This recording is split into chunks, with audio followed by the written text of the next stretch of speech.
आज हम इस वीडियो में उस अहम सवाल से जूझेंगे जो सवाल सबसे ज्यादा पूछा जाता है। सवाल ये कि सर ऑनलाइन कोचिंग करूं या ऑफलाइन कोचिंग करूं। पहले ये सवाल नहीं पूछा जाता था। आप जानते हैं कि पिछले 20-22 सालों से मैं इस उद्योग को बहुत निकट से देख रहा हूं और पहले कोचिंग का मतलब ही होता था ऑफलाइन। ये हुआ कोविड के साथ, जब कोविड के बाद बहुत सारे एडटेक्स इस क्षेत्र में कूदे और अब विद्यार्थियों के पास ऑनलाइन, ऑफलाइन और हाइब्रिड इस किस्म के कोचिंग करने के विकल्प मौजूद हुए।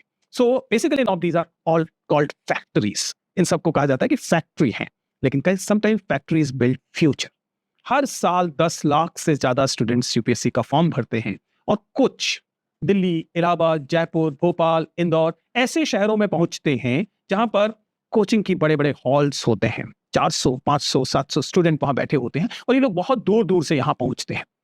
यही क्लासेस कई बार लोगों को अपने दूर दराज के इलाकों में मिलती है, जहां वो अपने लॉगिन करते हैं और इन्हीं ऑनलाइन क्लासेस को देख सकते हैं और इनको सीख सकते हैं। लेकिन सवाल फिर भी यही रह जाता है कि हर एक के मन में सवाल है कि मैं सही तरीके से तैयारी कर रहा हूं या नहीं, क्योंकि प्रिपरेशन जो है वह अंततः तय करेगी कि उस पीडीएफ में आपका नाम होता है कि नहीं। आपके तमाम संघर्ष, आप किन किन जगहों से आए, आपकी जाति क्या थी, आपका धर्म क्या था, आपके पास पैसा था या नहीं था, तमाम चीजें अंततः इस चीज पे पहुंच जाएंगी कि इनके कारण आपकी तैयारी कैसी हुई, और यही तैयारी तय करेगी कि आप सफल हुए कि आप छोड़ देंगे। और ऐसे में ये जो ऑनलाइन ऑफलाइन के बीच का द्वंद्व है, ये बहुत महत्वपूर्ण हो जाता है। हर साल ये जो लाखों लोग शामिल होते हैं, वे इसी सवाल से शुरू करते हैं, ऑनलाइन या ऑफलाइन। तो जानते हैं कि यूपीएससी कोचिंग, अभी हम लोग वनडे एग्जाम की बात नहीं कर रहे, अभी हम अन्य परीक्षाओं की बात नहीं कर रहे, अभी हम केवल ये बात करें कि यूपीएससी और जो पीसीएस एग्जामिनेशंस हैं उनके लिए ऑनलाइन बेटर है या ऑफलाइन बेटर है। तो जब ये इस प्रिपरेशन की बात करते हैं तो सबसे पहले क्या होता है कि मामला केवल मोड का नहीं है, ये एक सेंस में इससे जो पैदा हुई एम्बिशंस हैं, महत्वाकांक्षाएं हैं और जो एंजाइटीज हैं, उनके बीच का एक टकराव भी है।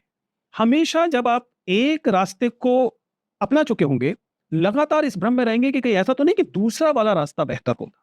जरा सोच कर देखिए कि कोई व्यक्ति जो कि ऑफलाइन कोचिंग के लिए किसी मेट्रोपॉलिटन में पहुंचता है, वह जानता है कि इसमें उसने घर वालों के बहुत सारे संसाधन लगाए हैं। हो सकता है कभी कर्जा लिया गया हो, या हो सकता है कि लोगों ने कुछ अपनी एसेट्स को बेचा हो, या किसी और सपने को मारा हो और आपको इस बड़े शहर के लिए भेजा हो। आपके दिमाग में लगातार ये तनाव रहेगा कि कहीं ऐसा तो नहीं कि मैं घर बैठकर ही ऑनलाइन तैयारी कर लेता और सेम रिजल्ट या बेटर रिजल्ट ला रहा होता, और ये जो तमाम रिसोर्सेज खर्च हुए हैं, पैसा खर्च हुआ है, और घर से दूर रहने का तनाव भी होता है। आपको अपने खाने का ध्यान रखना है, अपने स्वास्थ्य का ध्यान रखना है, आपको सुरक्षा का ध्यान रखना है, तमाम दूसरी चीजें।